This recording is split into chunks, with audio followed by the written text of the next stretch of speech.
predstavniki medijev, če imate kakšne vprašanja, so gostje na voljo za odgovore.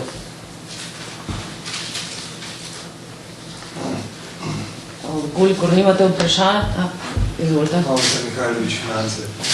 Boste kako točko v programu, se moram reči, da niste še pogledati, posvetili tudi aktualnim zadevam v Sloveniji, boste gosti iz tujine sploh obremenjevali s temi našimi peripetijami ali ne, ali kako se boste temu najbolj to bo aktualno? Ja, če mogoče jaz za začetek. Brez nadaljnega je seveda to tema, ki je pomembna tudi za Evropsko združenje delničarjev.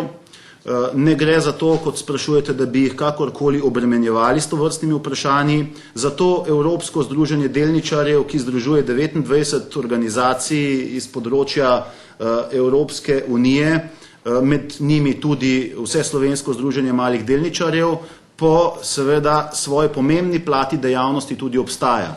Mi smo se vključili v to asociacijo zato, da bi pridobili boljše možnosti sodelovati v smislu zakonodaje, ki se pripravlja na evropski ravni, torej v Bruslu, in ki prek raznih direktiv potem neposredno vpliva tudi na položaj delničarjev in na položaj gospodarstva v Republiki Sloveniji.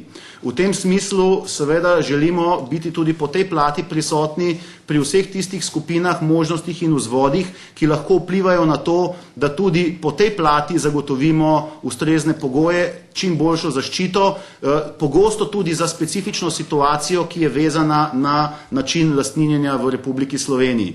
Zato je pogosto to že bila tema naših srečanj tudi v Bruslju in tudi na generalnih skupščinah, ki sem se jih doslej udeležil. Na eni od njih tudi takrat kot podpredsednik združenja dr. Ludvik Toplak. To so bile teme, ki smo jih odprli in obravnavali. Tako recimo vprašanje pomorske družbe, kakor vprašanje slovenske industrije jekla, ki sta primera, kjer je nenazadnje tudi vloga države oziroma njenih upravljavcev v smislu zagotovil, ki so bila dana zaposlenim, ki so postali potem skozi odločitve in solucije, ki jih je v bistvu državni zbor sprejemal in upravljavci te države, dana zaposlenim, ki so postali skozi to mali delničari. Tega se dotaknem seveda zgolj kot opombo, morda če vas bo več zanimalo o tem še kaj kasneje. Hkrati pa je tudi na tokratni generalni skupščini Evropskega združenja predvideno vprašanje in razprava vezana na aktualno dogajanje.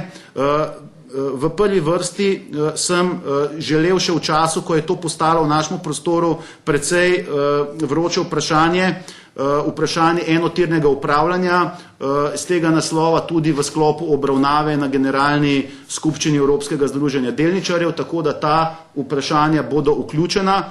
Seveda pa se ne bomo mogli izogniti tudi ostalim aktualnim vprašanjem vezanih na tisto, kar deloma lahko z veseljem ugotovim, da je verjetno tudi rezultat prizadevanj in dela Vseslovenskega združenja malih delničarjev, to, da se tudi sicer v političnem prostoru precej to problematiko omenja in da v tem smislu seveda ni več to vprašanje, kot je bilo pred obstojem našega združenja, ki bi bilo nezanimivo, minorno vprašanje, pač pa postaja več kot jasno, da so mali delničari, da so pravice malih delničarjev. Če se navežem tudi na to, kar je dr. Mejak povedal, velikega pomena za ohranjanje posebne strukture oziroma posebnega segmenta lastništva v gospodarskih družbah. Če želimo v Republiki Sloveniji v tem smislu res zasledovati, kar je pogosto predmet vprašanj nacionalni interes, je vsekakor pomembno, da ohranjamo tudi lastništvo državljanov nad pomembnimi družbenimi resursi oziroma njihovo lastniško prisotnost v gospodarskih družbah. V tem smislu bomo seveda lahko zagotovili obstoj tako imenovanega srednjega razreda, ki pa je temelj stabilnosti in nenazadnje tudi ekonomskega uspeha in prosperitete neke družbe, družbenega okolja, skupnosti v današnjem globaliziranem svetu. V tem smislu, kar se tiče tokratnega srečanja evropskih in svetovnih organizacij, delničarjev in investitorjev, morda še to. Vi veste, da je v sklopu sicer priprave zakonodaje naše združenje precej angažirano, tudi pripoznano kot sogovornik v postopkih pripravka. V prihodnem tednu, ko se sprejema v sredo v Državnem zboru novela tako zakona o prevzemih kot zakona o gospodarskih družbah, smo že v samih predlogih prisotni z našimi predlogi in rešitvami in z amandmaji bomo pri tem tudi sodelovali. V smislu našega sodelovanja v mednarodnem prostoru je to seveda pomembno tudi z vidika izkušenj, ki jih želimo iz razvitega sveta, iz razvitih ekonomij prenesti, implementirati in jih tudi predstaviti slovenskemu okolju. Tudi zato je tokratno srečanje zelo pomembno, kajti posamezniki, ki bodo prisotni vključno z administracijo in pomembnimi mnenjskimi voditelji, ne samo v svojih nacionalnih okvirjih kot predstavniki organizacij delničarjev ali organizacij investitorjev, lahko podali svoje videnje in s tem seveda ustvarili in predstavili tiste rešitve, po katerih se želimo zgledovati in jih prenesti tudi v naše okolje v smislu predvsem odnosa do delničarjev in investitorjev.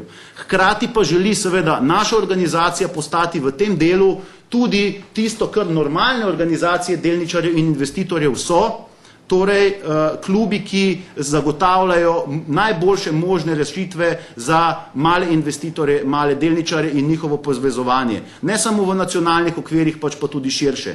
In pri tem je prisotnost mnenjskih voditeljev iz nacionalnih in tudi nadnacionalnih okvirov v našem prostoru izjemna priložnost, izjemnega pomena za vzpostavljanje pomembnih stikov, za vzpostavljanje ustrezne klime in normalizacije razmer tudi v slovenskem okolju in ekonomski sferi ter širše in hkrati seveda tudi v tem smislu dodaten segment, ki ga želimo v tej smeri razvijati, segment izobraževanja. Torej tega, da se ljudi, investitorje, državljane vsaj v osnovnih pojmih in terminih družbeno-ekonomske ureditve, v kateri smo seznani. Če je tukaj seveda tisto, kar je bilo v izobraževalnih programih ali pa kar bi nenazadnje iz naslova nacionalnih medijev bilo pričakovati, v tem smislu rahlo izostalo, da bomo tudi v tem segmentu v navezavi z našimi mednarodnimi sestrskimi organizacijami in asociacijami toliko lažje vzpostavili tudi ta izobraževalni segment.